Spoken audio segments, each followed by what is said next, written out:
impressionnant. Et puis une semaine après, ils te disent, voilà, on a choisi ce chien. D'accord. Moi, j'ai dû apprendre à dire son nom. Ils peuvent. Toi, il y avait que 4 chiens, Karine. Vous étiez combien de stagiaires en fait? Alors, on était 15, je crois. Ah ouais. Ouais. Et en fait, je crois aussi qu'il y a 2 types de stages. Il y a les chiens qui sont pour les enfants, qui sont dits des chiens d'éveil. Oui, pardon.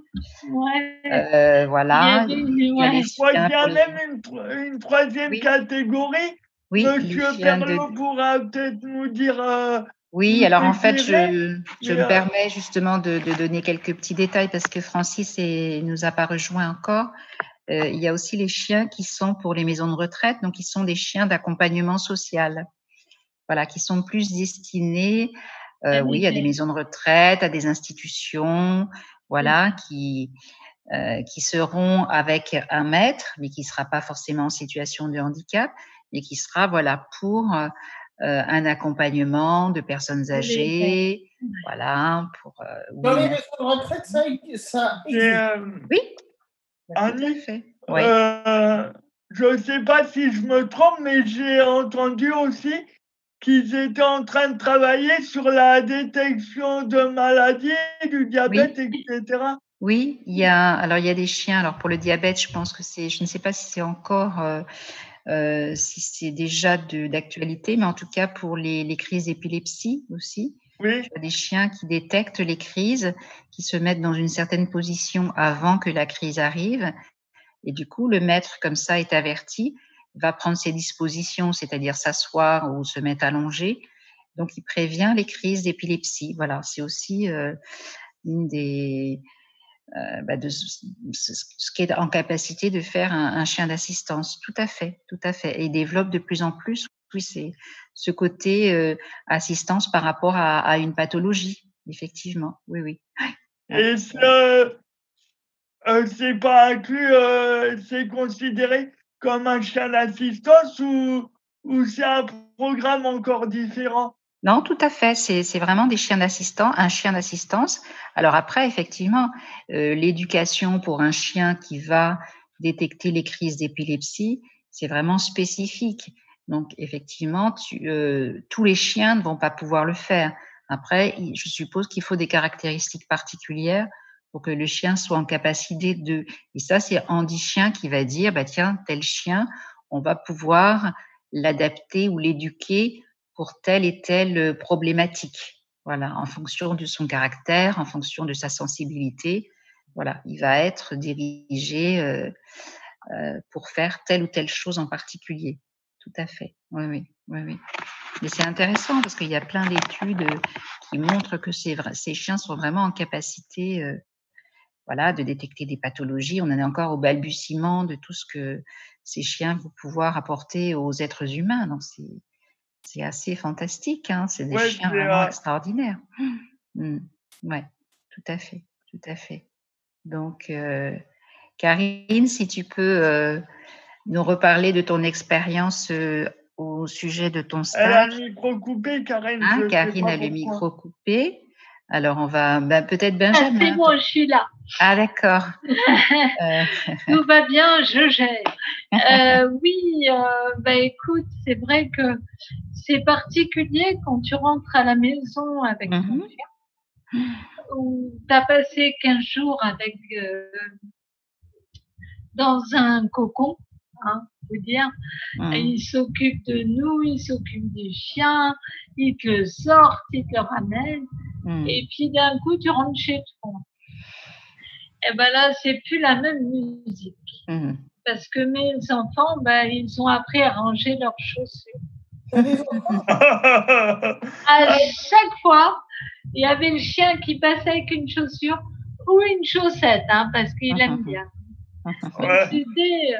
Et sans parler. Après, l'histoire ne dit pas dans quel état est la chaussette après. Des trous, c'est le mot que tu cherches.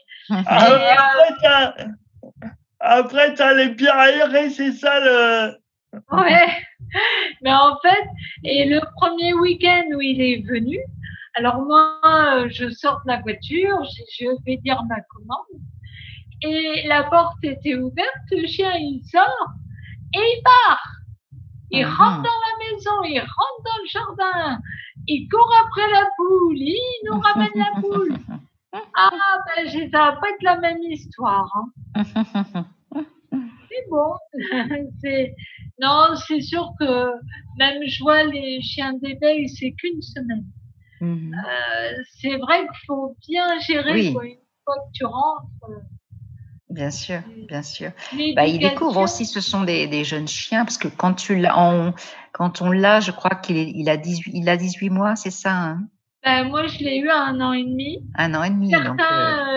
Certaines personnes comme Yolande, les autres l'ont eu à 2 ans.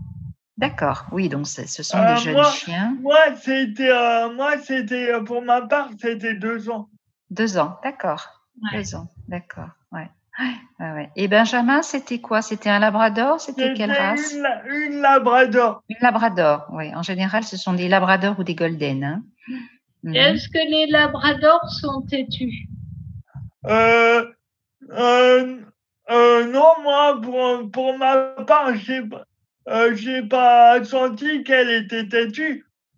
Mais c'est curieux que tu dises que les golden soient têtus. Parce que moi, pour ma part, je pensais qu'ils étaient plus craintifs de l'environnement extérieur et tout ça.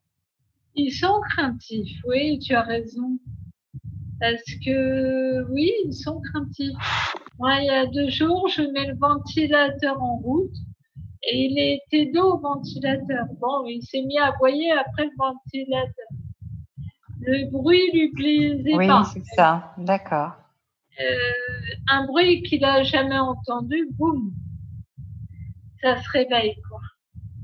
Donc voilà, mais effectivement, c'est des chiens qui sont adorables, Et puis, ton chien, donc, tu l'as depuis combien de temps? 1 an. 1 an, écoute, j'ai depuis le 7 avril, ça fait 1 an. Alors, pour revenir au handicap, est-ce que tu as trouvé que le regard des gens avait changé avec ton chien, du coup, puisque tu l'emmènes un peu partout? Oui, c'est ça. Oui, beaucoup. Et c'est vrai que, mais par contre, il y en a qui ont des réactions dures. Ouais. Parce que pour eux, c'est de la torture, quoi. Le chien, il est accroché au fauteuil. D'accord. Qui est-ce qui a des réactions dures, les chiens? Oui.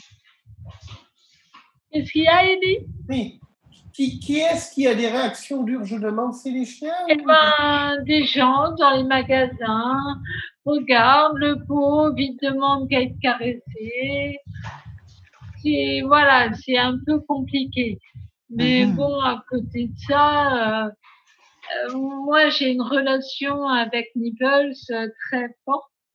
Et c'est vrai qu'on a, tous les deux, on arrive à Moi, il travaille pour moi pendant 1 heure ou 2. Je l'emmène dans les magasins. Quand je rentre, j'ai la chance, c'est bien, de pouvoir le sortir, quoi. Il y a un parc à côté. Et je le fais courir après.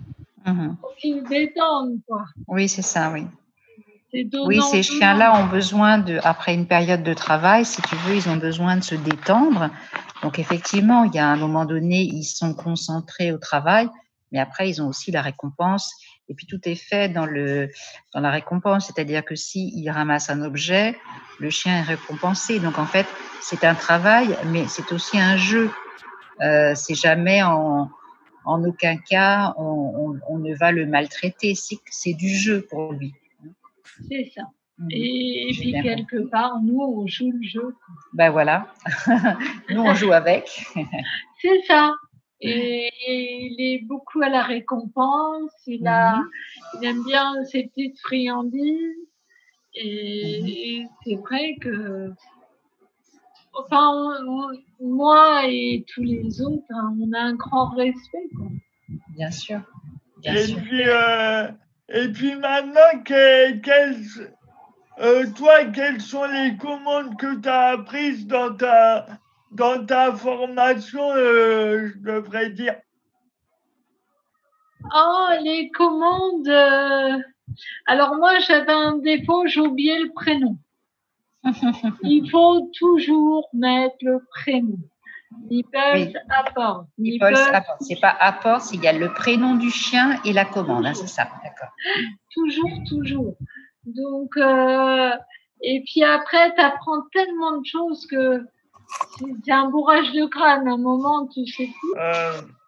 Mais le côté apporte le faune, il s'en sort très bien, quoi. Il arrive bien à gérer. J'ai ma petite télécommande de mon lit. Des fois, il la ramène. Le café, non? Depuis le temps, ils apprennent pas ça? De quoi? La commande fait le café, non? Ils apprennent pas ça?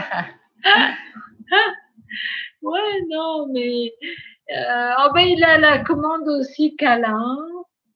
Mais par contre, moi, j'ose pas lui apprendre autre chose. Ah bah là, pourquoi tu peux. Et voilà. Parce qu'après, chacun fait en fonction de ses besoins. Oui, alors, excusez-moi, on parle des animaux, mais moi, j'ai un coq. Ah oui, en fait, et il est en train de chanter parce qu'il se dit, c'est aussi mon émission, vous voyez. Mon coq est en train de chanter. Voilà, hein, il a bien compris que l'émission concernait les animaux de compagnie. Donc, il invite dans l'émission, voilà. Voilà. Il vous dit bonjour. Tu as une ferme là où tu habites, Annick? Alors, j'ai pas une ferme, j'ai une maison, mais avec un grand jardin, et j'ai donc un coq et 4 poules. Voilà. Ah, tu as une basse-cour. Ben voilà, donc les poules picorent, elles travaillent toute la journée, et le coq est à distance pour surveiller. Il surveille, voilà. Il est un petit peu contrôleur des travaux finis. Et de temps en temps, il chante comme là pour nous dire, voilà, il recommence. Je ne sais pas si vous l'entendez. Ah, c'est pas que Francis essaye de... Alors, je ne sais pas si c'est Francis, c'est peut-être Noémie. On va voir qui nous appelle, qui est là. Donc, je fais ma manipulation parce que maintenant, je suis devenue pro quand même. Je le dis pas trop vite parce que ça va pas marcher. Donc, alors, activer. Je crois que ça va marcher du premier coup. Bonjour. Qui est en ligne avec nous? C'est Francis. Ah ben, c'est Francis. Bonjour Francis. Eh oui. Bonjour Francis. Bonjour à tout le monde. Voilà, on est en train de parler d'Andy Chien, mais on en parle certainement moins bien que toi. Donc, du coup, tu vas pouvoir un petit peu nous raconter et nous parler du centre de Vinaille. Voilà. Oui, effectivement, ça on peut faire, oui, ça on sait faire. Par exemple, je ne sais pas, est-ce qu'en ce moment, tu as beaucoup de chiens au centre qui sont en formation? Alors, avec les événements qu'on a vécus, là, avec les événements du virus de la Covid-19, effectivement, nous avons en ce moment beaucoup de chiens qui sont rentrés au centre, d'autant que nous avons ceux qui étaient là avant le Covid et puis ceux qui sont rentrés après la Covid. Donc, du coup, on a plus d'une trentaine de chiens là en ce moment en éducation sur le centre. Donc, ça fait effectivement beaucoup de travail. Eh oui, d'accord.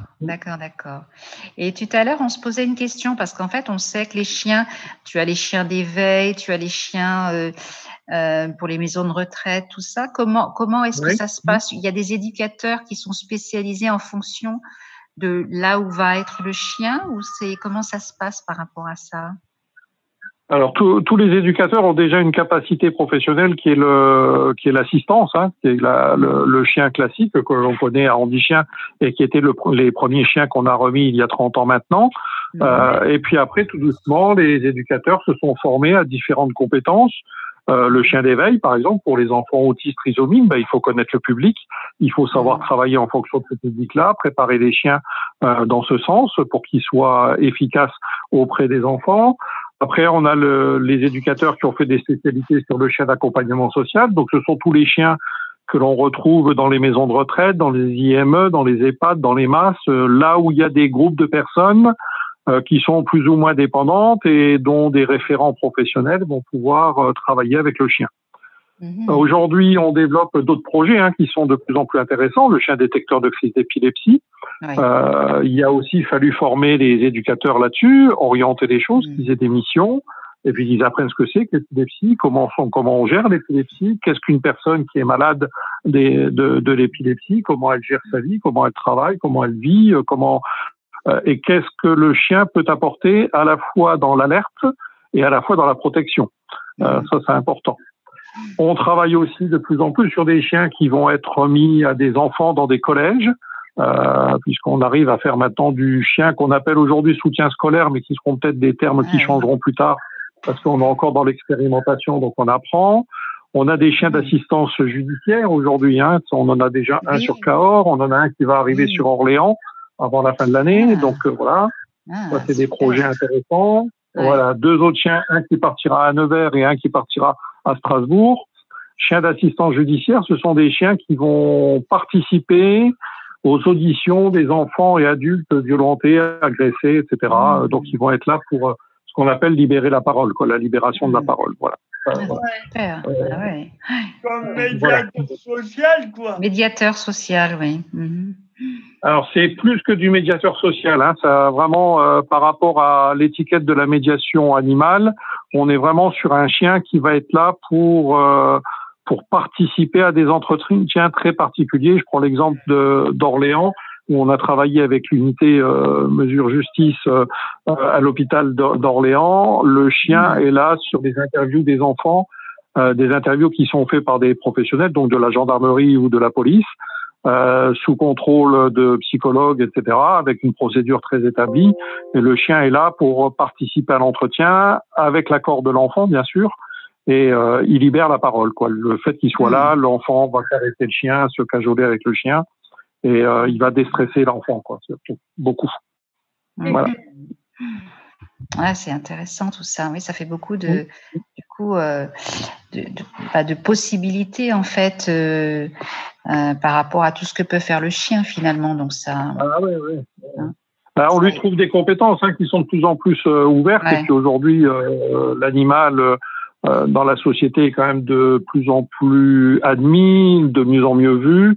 Peut-être des fois avec trop d'excès, je dirais, mais souvent, quand on reconnaît la compétence de l'animal, et puis là autour de la table, j'ai l'impression qu'il y a quand même quelques personnes qui sont bien concernées par l'utilité de l'animal et puis le bien-être, le bienfait de l'animal. Je pense qu'effectivement, on peut penser qu'il y a encore plein d'expériences à faire. Je pense, je parlais du Covid tout à l'heure. Le chien qui détecte le virus, les chiens qui détectent les cancers, ceux qui détectent le diabète, etc. On sait aujourd'hui que les chiens d'assistance sont de plus en plus pléthoriques et puis sont très très intéressants, quoi. Oui. Et est-ce que tu pourrais nous parler aussi de comment vous choisissez les chiens, ces chiens-là finalement, parce qu'il n'y a pas qu'une question de race. Enfin, bien sûr, la race rentre en ligne de compte, mais comment vous pouvez dire, tiens, ce chien-là, finalement, il serait peut-être bien en chien d'assistance. Alors, on est passé sur des méthodes très très participatives, je dirais, et puis très douces maintenant. On est plus dans la compréhension de l'animal par rapport à ce qu'on a vécu il y a des années dans l'élevage et dans les éducations et dans la formation du chien. Aujourd'hui, on est vraiment dans l'accompagnement dans la lecture du chien. Ce qui est important, c'est de comprendre ce que propose le chien. Alors, c'est lui qui va nous dire s'il aime bien les personnes âgées, s'il aime bien les enfants, s'il aime bien les enfants turbulents, s'il n'a pas peur des fauteuils, etc. Tout ça, c'est vraiment une adaptation en fonction de ce que propose le chien. Un chien qui n'a pas d'accointance avec les personnes âgées, c'est pas la peine de travailler pour aller en EHPAD, il ira jamais bien, quoi. Il sera jamais à l'aise, quoi. Après, il y a des chiens qui sont multiples, ils peuvent tout faire, ils sont capables de répondre à tout. Parce que ils sont bien, et puis c'est tout, ils sont bien dans leur basket, ils s'éclatent bien, ils vivent bien, ils ont les 4 pattes sur terre, ils savent où ils sont, et puis il n'y a pas de souci, quoi. Par contre, il y a des chiens qui aiment pas certaines situations de vie, quoi. C'est un peu comme nous, c'est un peu dans le même caractère que nous. Il y a des gens qu'on aime bien et des gens qu'on n'aime pas, quoi. D'accord. Et Francis, coucou, c'est Karine. Oui, je l'avais reconnu. Est-ce que tu confirmes que le Golden est têtu? a pas que les Golden qui sont têtus, il y a les Karines aussi qui sont têtus. C'est vrai, c'est vrai. Bonne réponse. Non, mais c'est vrai. Hein. Ouais. Je pense que ça dépend surtout du chien, en fait, non? Ouais. Je crois que monsieur connaît son sujet. Hein.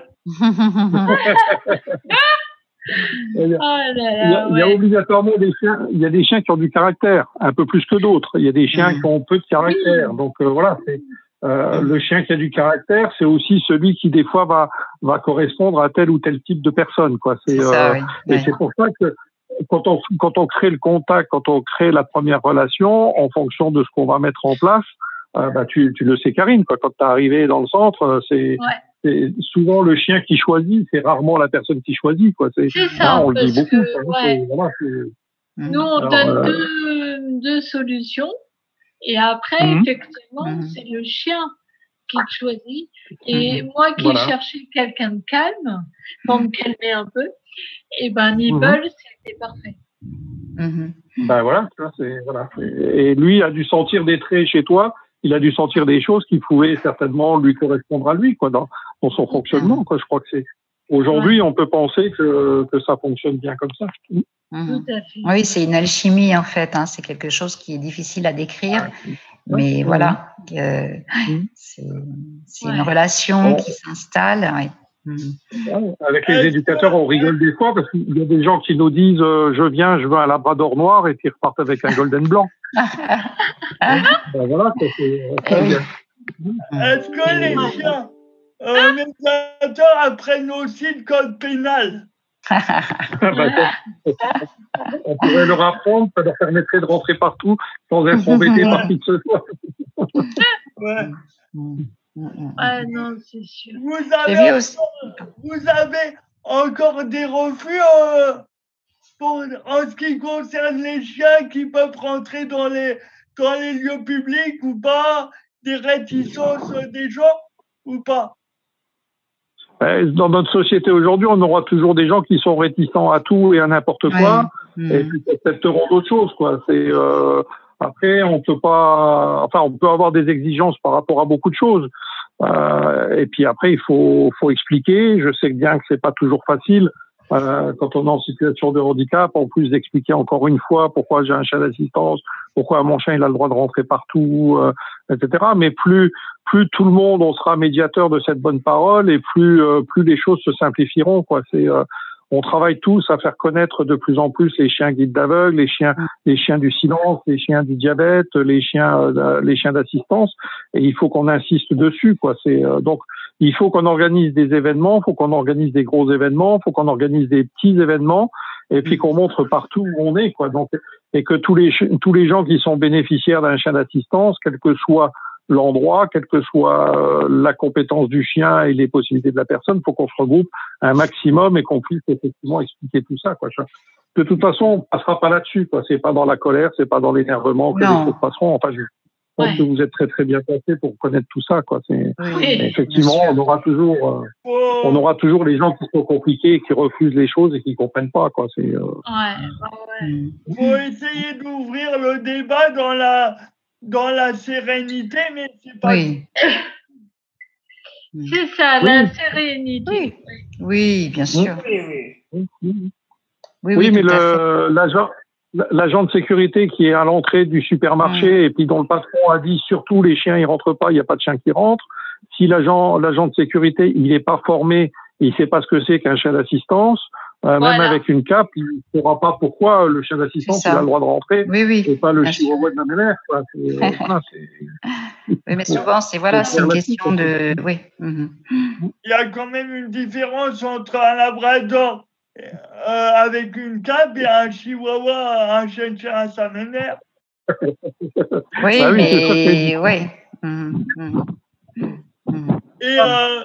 Et un chien avec une cape accompagné d'une carine aussi. Hein. Oui, là c'est compliqué. C'est ça. Mais non, mais rigole, j'ai bien bossé moi mon stage. Pas eu de problème. Tout à fait, Karine. Effectivement. Mais la difficulté du stage, c'est que c'est fatigant, mais après, c'est très. c'est très enthousiasmant parce que c'est un collectif, c'est rigolo, on passe des bons moments, ça permet de vivre des choses sympathiques, quoi. Donc, et beaucoup d'entre vous le dites, ça permet aussi de recentrer un peu le débat, quoi, de remettre, je dirais, l'église au milieu du village. Et puis, nombre d'entre vous, vous sentez pas tout seul ou toute seule dans la galère, quoi. Il y a d'autres gens qui participent à tout ça et qui sont là aussi présents avec vous, quoi. C'est important, quoi. C'est ça. Oui, tout à fait. J'ai expliqué, on est dans un cocon, quoi. On a cette rencontre humaine et si on rencontre des gens et puis on voit plein d'autres chiens. Oui, puis ça va perdurer parce que moi je vois depuis que j'ai fait le stage Handi-Chien, je suis toujours en lien. Alors c'est pas forcément physique, mais sur Facebook ou autre, toujours en lien avec les personnes avec lesquelles j'ai fait le stage. Donc en fait, voilà, c'est le début de quelque chose. Ça ne s'arrête pas au stage. On reste en lien après avec nos toutous, on voit comment les uns les autres évoluent. C'est vraiment après, on est dans une grande famille finalement. Donc ça, c'est vraiment super de constater que voilà, on est dans la famille Handi-Chien. Voilà, on a une deuxième famille. Et moi, ce qui me plaît aussi, c'est de rencontrer des gens du stage. Comme ça, les chiens, ils sont super heureux, quoi. Avec Yolène et Bernard, il y a un an, on s'est retrouvés au Pays Basque et les deux chiens, c'était énorme d'avoir les deux chiens ensemble. Puis, pareil, c'était chouette. Et ça, c'est grâce à la famille Handi-Chien. Et donc, du coup, voilà. Oui, tu parlais tout à l'heure de la situation particulière par rapport au Covid. Du coup, comment ça se passe du coup par rapport aux familles que tu dois aller voir en ce moment, quoi. Alors là, on travaille en ce moment un peu, je dirais, on essaye de faire les choses le mieux possible, mais c'est toujours compliqué. Par exemple, la semaine prochaine, on va former 2 personnes.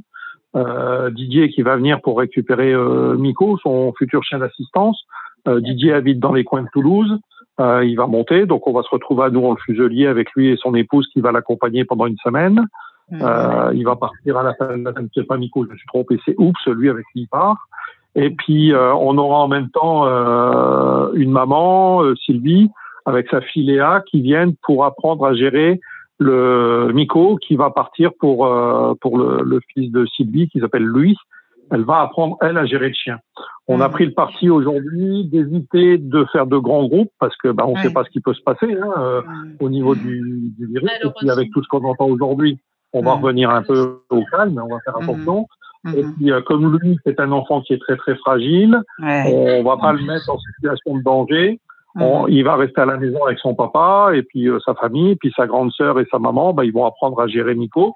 Et puis quand ils reviendront, ils feront le contact avec gérer entre guillemets, parce que c'est pas un très beau mot, mais on va assumer le service après-vente. On va accompagner Sylvie et puis Léa, on va les accompagner tous les deux par téléphone, par visioconférence, pour intégrer le chien auprès de lui, quoi. Aujourd'hui, c'est des choses comme ça qu'on a fait il y a 15 jours. On a fait un stage avec une autre jeune fille qui est venue toute seule avec sa maman. Avant, on avait fait un stage pour 4 personnes. Bon, on essaye d'adapter pour faire en sorte que nos chiens qui sont là depuis un certain temps puissent partir, parce qu'autrement, c'est pas bien pour eux, quoi. Et oui, c'est ça, oui. Ça doit être compliqué. Oui, c'est compliqué, là. Et 30 chiens pour les éducateurs, ça fait beaucoup de chiens dans la structure. Ça fait, c'est là qu'on gère le plus, enfin, qu'on risque d'avoir le plus de problèmes, quoi. Donc, il faut faire attention à ça, quoi. Oui, c'est ça, oui. Et il me semble que d'ailleurs, vous alliez pas agrandir le centre de Vineuil un petit peu? Du coup, là, on est en plein arrêt parce que, on était dans la discussion. Oui, c'est ça, oui. Voilà. Pour reconnaître une chose, c'est que le budget, il va souffrir, hein. Donc, c'est ça, oui. Parce que, là, pendant la période mars, avril, mai, juin, toutes les activités que les organismes, que ce soit les clubs de service, Lyons Club, Rotary, Kiwanis, qui nous donnaient de gros coups de main financiers, les lycées, les collèges qui faisaient ils ont organisé des crosses participatives, des repas qu'ils appellent le plat de riz, qui faisaient des animations et tout pour des 7 arrondissements. Voilà, tout ça, c'est parfait, quoi. C'est parfait. C'est pas des choses qui se feront plus tard parce que, voilà, quoi. C'est, il faut que c'est annulé. La vente de tulipes, la vente de muguet, c'est qu'une fois l'année. Hein. Ça peut pas être deux fois. Hein. Le muguet revient pas malgré la fin du virus, quoi.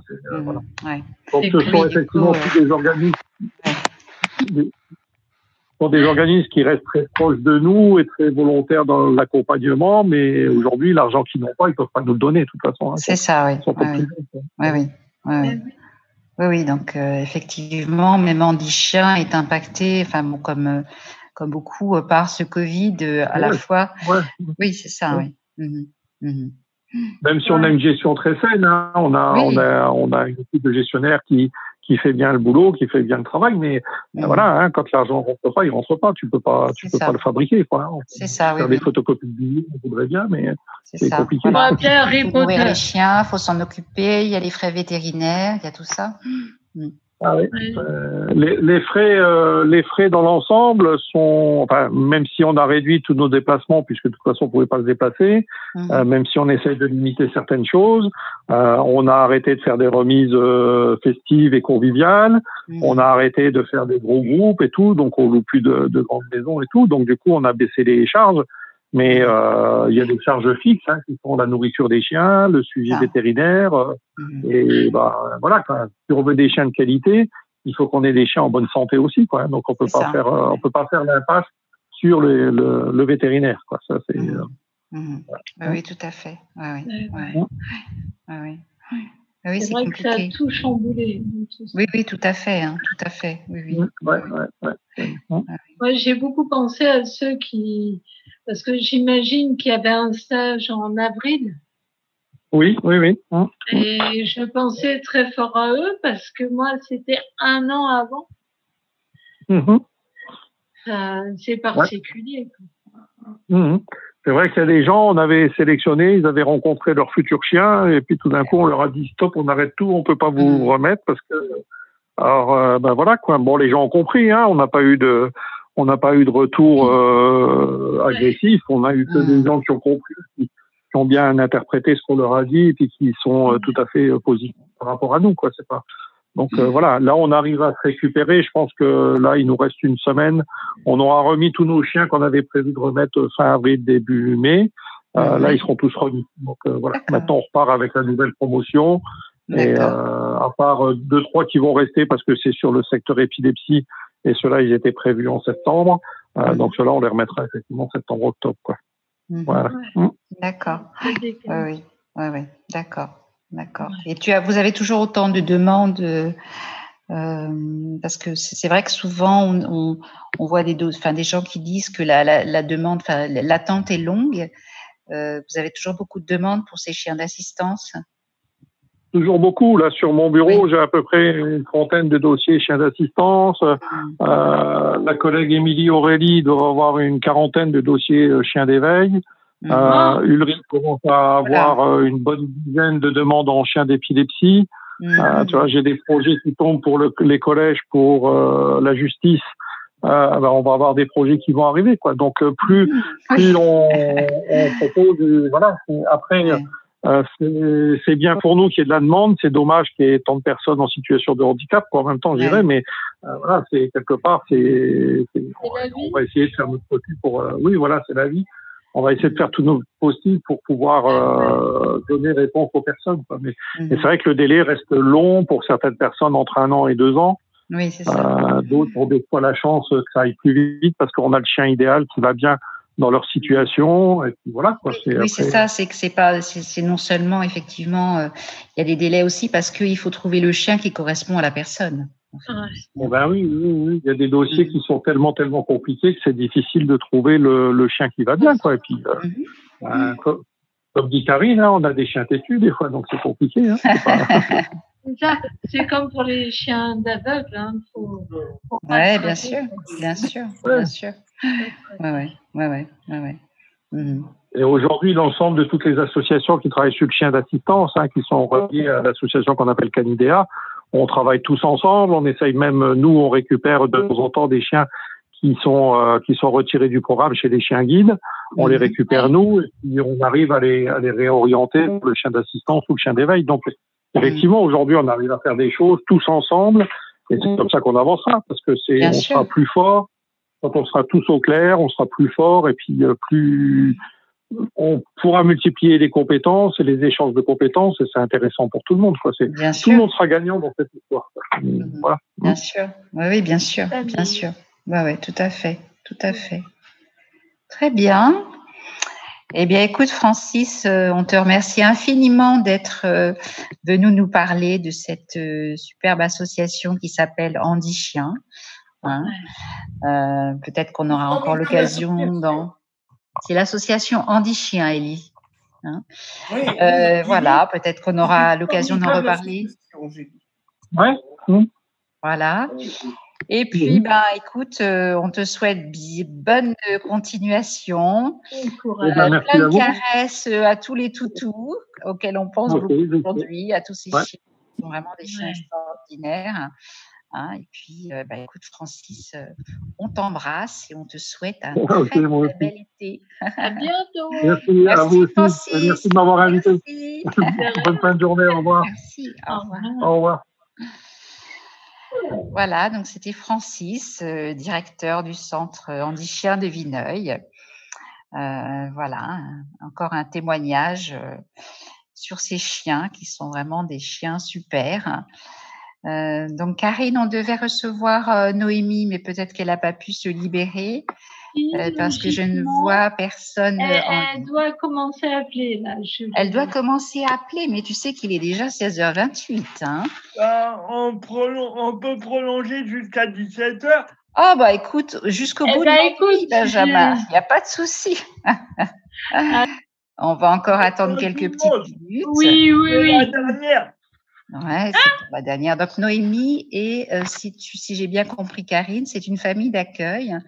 Donc en fait, ce qu'on n'a pas dit par rapport aux chiens d'assistance, c'est que les personnes en situation de handicap ont ces chiens à partir à peu près de 18 mois.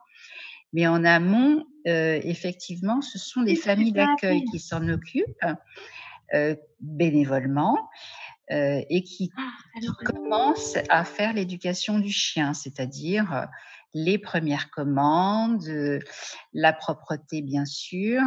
Et donc, du coup, voilà, ces familles préparent le terrain, on va dire, pour les personnes en situation de handicap avec ces petits toutous.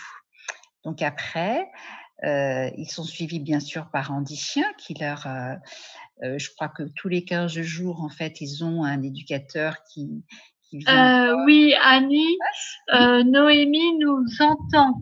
Elle nous entend. Oui. Alors, elle a coupé son téléphone. Elle est là. Alors, attends que je regarde. Activer. Alors, est-ce que Noémie… Bonjour Noémie. Oui, allô, bonjour. Tu nous entends ? Eh bien, nous t'entendons, Noémie. Bonjour. Bonjour à tous. Bienvenue sur la web radio. Donc, Karine m'a dit que tu avais été famille d'accueil. Enfin, peut-être que tu es toujours famille d'accueil pour les chiens d'assistance. Ouais, j'ai été une fois famille d'accueil pour le chien de Karine, du coup, Nipple. D'accord. Le meilleur. Voilà, c'est ça. Donc, est-ce que tu peux nous dire pourquoi et comment on devient famille d'accueil finalement pour un chien d'assistance ? Alors, moi, j'étais un cas un peu particulier parce que j'étais éducatrice justement à Handi Chien quand j'ai commencé à être famille d'accueil. D'accord. Et du coup, pourquoi ? Parce que c'est du coup, quand on est éducatrice, ça nous permet vraiment de voir ce que vivent les familles d'accueil. Et en même temps de pouvoir vivre un peu tous les sentiments qui passent en étant famille d'accueil. D'accord. Et du coup, le chien, tu l'as à combien de mois en fait, le chien ? Alors, en fait, le chiot, on l'a à 2 mois, juste après l'élevage du coup. Et on le garde jusqu'à ses 1 an et demi. Et à ses 1 an et demi, il va rentrer dans un des 4 centres de France. Et pour être éduqué 6 mois, du coup, là, c'est un éducateur qui va le reprendre, qui va finir son éducation pour perfectionner un peu tout ça et l'adapter au handicap avec qui il va être. Et voilà. Et du coup, quand on est famille d'accueil, on est encadré par un éducateur tous les 15 jours. C'est ça. Avec des cours collectifs. Donc, nous, par exemple, on était 5 familles d'accueil. Et tous les 15 jours, on se retrouvait au centre de Vineuil et on travaillait donc les chiots tous ensemble ou individuellement si besoin pour être encadré, que ce soit dans les commandes ou juste que le chien soit propre au début ou dès qu'on avait un problème, en fait, on était conseillé et épaulé. Oui. C'est quand même un sacré investissement parce que c'est un travail. Il faut être très présent. Beaucoup de patience. Hein, je pense que c'est beaucoup de patience. C'est ça, oui. Au début, C'est ça. Au début, surtout quand le chiot est petit, rien que pour avoir la propreté très rapidement, il faut être très présent. Et après, le but d'être famille d'accueil, c'est surtout de sociabiliser le chien. Donc, en fait, dès qu'on va quelque part, on prend le chien avec nous. Moi, j'habitais en plein centre-ville, je prenais mon chien pour aller faire les courses, quand j'allais au centre équestre, il venait avec moi. Enfin, vraiment essayer de l'emmener au maximum d'endroits pour qu'il ait peur de moins de choses possibles. Que ce soit les transports en commun d'ailleurs aussi. Ouais.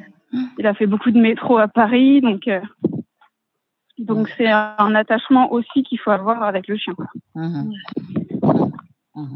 c'est ça.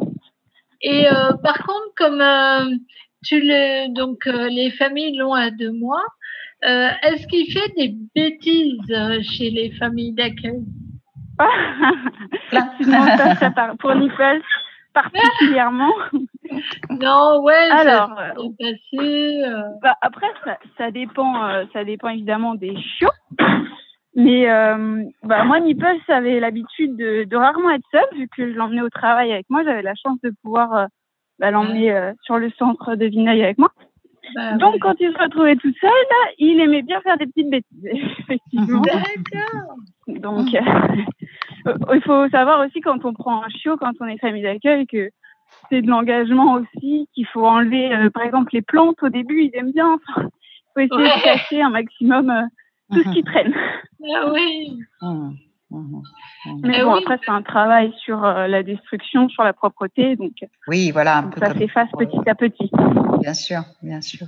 Et alors, je suis en train de penser au moment fatidique de se séparer du chien. Est-ce que je suppose que c'est quand même difficile. Je vais pas vous mentir, oui, c'est difficile. Tout le monde pleure un peu parce que ça fait 1 an et demi qu'il est tout le temps avec nous justement, donc c'est un détachement à faire. Mais après, quand on voit tout le bonheur que ça apporte à une personne, là j'ai eu la chance de connaître Karine pendant 15 jours, de voir l'attachement qu'il commençait à avoir entre deux. Donc c'est vraiment un contrepartie énorme et une fierté aussi. Une fierté de voir son chien aider et changer la vie, entre guillemets, de quelqu'un. Bien sûr. Et je pense en plus que le chien n'oublie pas. Parce que donc Noémie a eu la gentillesse de passer. Mais elle a attendu 6 mois. J'ai beaucoup aimé parce que elle est partie du principe que le lien devait être fait. Et au bout de 6 mois, elle est passée. Mais le chien, il faut le voir pour le prendre. Il a une autre attitude. Il ne dit pas bonjour comme s'il dirait bonjour à n'importe qui. Et dans son regard, il venait me voir d'un air de dire regarde, il est là. Et hop, il est reparti. Le lien, c'était la famille d'accueil. C'est un chouette moment, parce qu'il n'oublie jamais, ça c'est sûr qu'il n'oublie jamais la famille d'accueil. Mais en même temps, Nipples, à chaque fois, il retournait vers Karine en mode mais quand même un attachement certain. Donc c'était beau aussi de voir ça, que l'attachement, et le détachement était fait pour lui aussi finalement. C'est ça, il allait la voir, câlin, boum, il revenait voir à chaque fois, il avait besoin que notre regard se croise. Mais c'est ça qui est trop chouette. C'est ça qui est trop chouette en tant que famille d'accueil aussi, c'est que moi j'ai beaucoup de chance d'avoir Karine parce que déjà j'ai des nouvelles régulièrement et je sais que si je veux le voir, je peux quoi. Si elle part en vacances, je suis là. Voilà, c'est ça. Il reste un lien et du coup, la famille d'accueil, même si elle n'a pas le chien n'est plus chez elle, elle sait où il est, elle sait comment il va bien. Oui. Voilà, donc du coup, il y a ce lien qui et elle reste. peut le garder même si je vais en rééducation. Ou, je sais que Nipples, bon, si ça se présente, je ne sais pas quand, mais il peut aller chez Noémie. Et puis, Noémie, elle a toujours les commandes, elle a tout. D'accord. Ouais. En tout cas, on voit bien combien c'est une relation particulière, à la fois avec le chien, puis avec la famille d'accueil, que c'est une très, très belle aventure humaine. Et voilà. Et c'est vrai que sans les familles d'accueil, les bénéficiaires n'auraient pas de chiens. Donc, c'est vrai que c'est le premier c'est le nom un peu de la chaîne. Voilà, c'est ça, tout à fait. Et c'est vrai que c'est très, très, très beau de voir tout ça, de cette belle aventure, en fait. Hein. Oui. C'est vraiment des personnes qui s'investissent pour d'autres personnes et qui sont capables à un moment donné, de dire, là, je laisse un chien, un toutou qu'on a élevé pour quelqu'un d'autre. Et je trouve que c'est tout simplement beau. C'est beau et pas facile. C'est beau, pas facile. Il faut le faire, très sincèrement, il faut le faire. C'est vrai que je réalisais pas qu'un jour, il y avait Noémie. Je réalisais pas, en fait, ce lien qu'il y avait avec Nipples. Mais bon, voilà. C'est comme ça. Et puis, oui, tout à fait. Oui. Ça reste notre petit Nipples. Exactement. C'est le nôtre à nous deux. C'est le nôtre, voilà. Exactement, oui. Et c'est comment ton chien, Annie? Alors moi, c'est Isco. Moi, j'ai un chien d'assistance aussi. Voilà, c'est Isco. Un peu comme Karine et Noémie, j'ai vécu une très, très belle histoire, une belle rencontre avec la famille d'accueil de Isco. On est toujours en lien aussi, j'envoie des photos. C'est bien, il est belge. Voilà.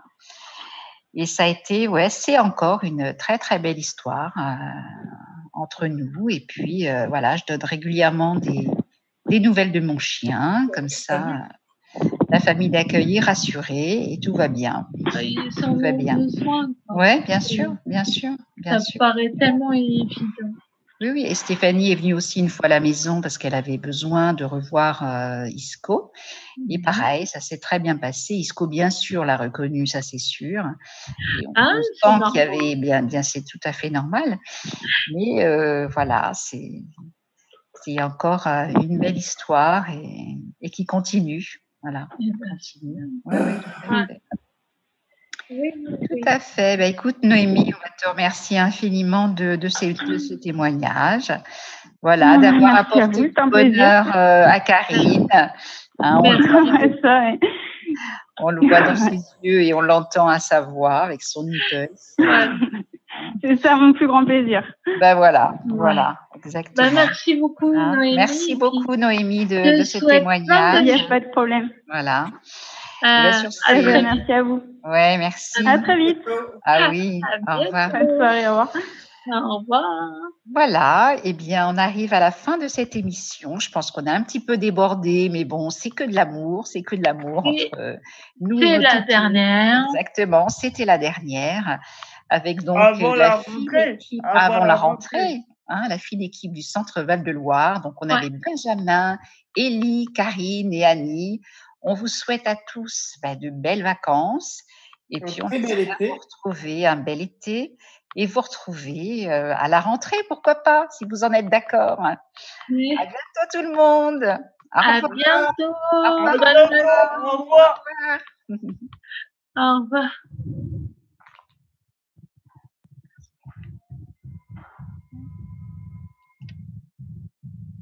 Le single.